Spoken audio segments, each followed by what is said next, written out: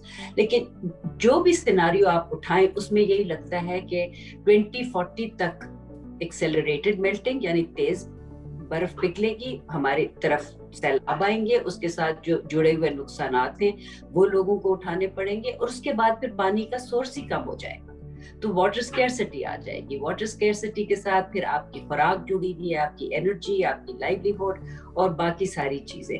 تو اس کو جب ہم دیکھتے ہیں کہ ساؤتھ ایشیا میں ہم نے اپنی ہیومن سیکیورٹی کیسے بہتر بنانی ہے, جو کہ ایک سب سیٹ بن جاتی ہے واٹر سیکیورٹی کی, تو پھر ہم سب کو مل کے کام کرنا پڑے گا, اور ہر ایک کو یہ احساس ہونا چاہیے کہ یہ ایک ایونچویلٹی ہے جو اسپیکولیٹو نہیں ہے, جو بہت زیادہ جس کے امکان ہیں کہ وہ ہو جائے گی. اور پاکستان میں ہم اس لیے زیادہ متاثر ہوں گے کیونکہ ہمارے پاس پہاڑ بھی ہیں, آپ دیکھیں پلین ایریاز بھی ہیں, ایرڈ سیمی ایرڈ ایریاز بھی ہیں, کوسٹل ایریا بھی ہے, ڈیزرٹ ایریا بھی ہے. تو ہر جگہ لوگوں کو ڈفرینٹ طریقے سے اس کو ٹیکل کرنا پڑے گا. تو جو اڈیپٹیو ریزیلینس ہم نے اپنے لوگوں کے اندر پیدا کرنی ہے, اس کے لیے آج جو بچے پیدا ہو رہے ہیں, اب یو این کی ایک نئی رپورٹ نکلی ہے, وہ کہتی ہے کہ وہ 7 times more ایکسٹریم ایونٹس کا انہیں سامنا کرنا پڑے گا.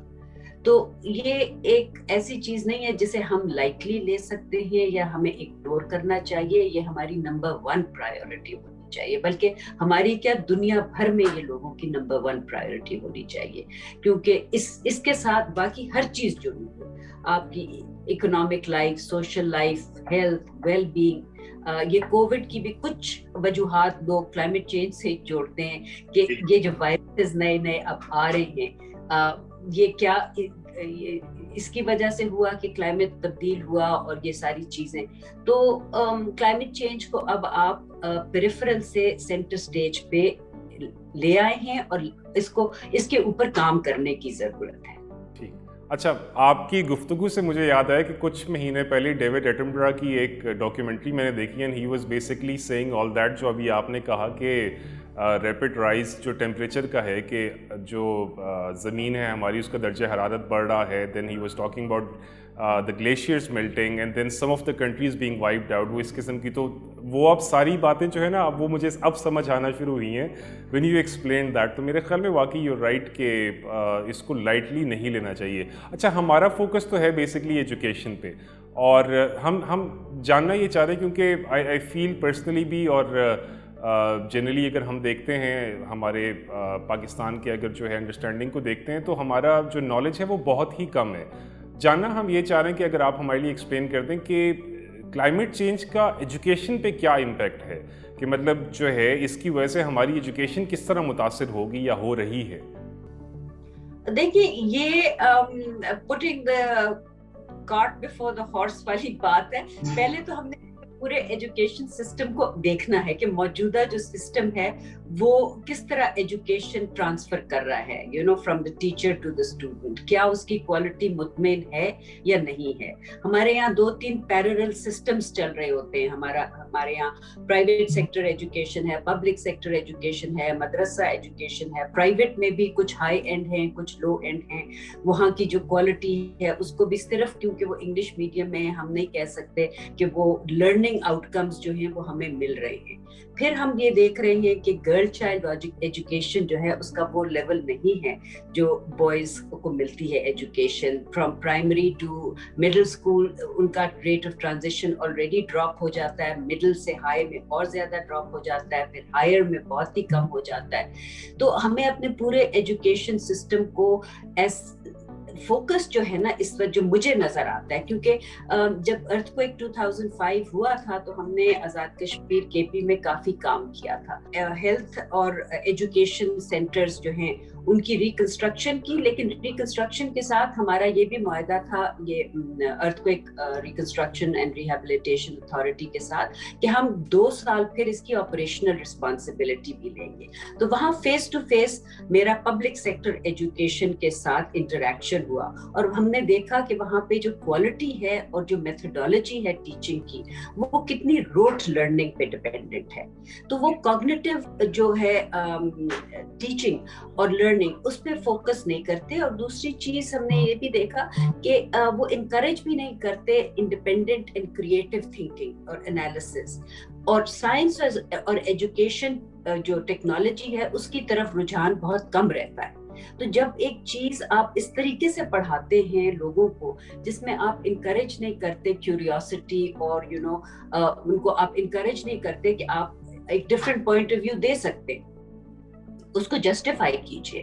تو ہمارا ایجوکیشن سسٹم ہی فی الحال مجھے لگتا ہے کہ غلط طریقے سے آگے چل رہا ہے. لیکن ہیونگ سیڈ سو ایجوکیشن میں جو انوائرمنٹ ہے یا نیچر آپ کہہ لیجیے, اس کی جو رسپیکٹ ہے یہ آپ پہلے دن سے بچوں کو سکھا سکتے.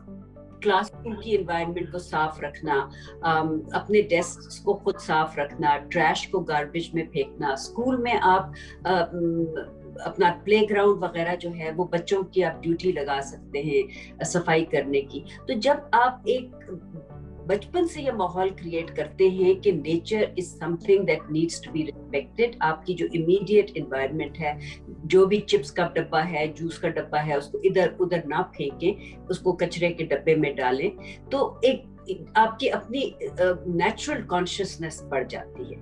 اور اس کے ساتھ جب پھر آگے آپ زندگی میں چلتے ہیں تو باقی جو چیزیں بھی آپ سیکھتے ہیں اس کے ساتھ ساتھ آپ نیچر کی رسپیکٹ بھی کرتے ہیں. ہمارے یہاں میں نے دیکھا ہے کہ ہم انوائرمنٹ اور نیچر کی رسپیکٹ نہیں کرتے, اس کو انجوائے کرنے. آپ واکس بھی دیکھیں جو کلین اپ کیمپین کے لیے آپ اسکول کے بچوں کو لے کے نکل جاتے ہیں, اس وقت وہ ساری چیزیں اٹھا کے لے آئیں گے.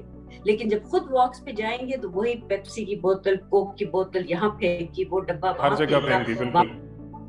تو یہ چیزیں ہمیں گھر پہ, اسکول میں, اور رسپیکٹ جو چیز ہے نا یہ ہر چیز پہ اپلائی کرتی ہے. Respect for other peoples views, tolerance, respect for nature.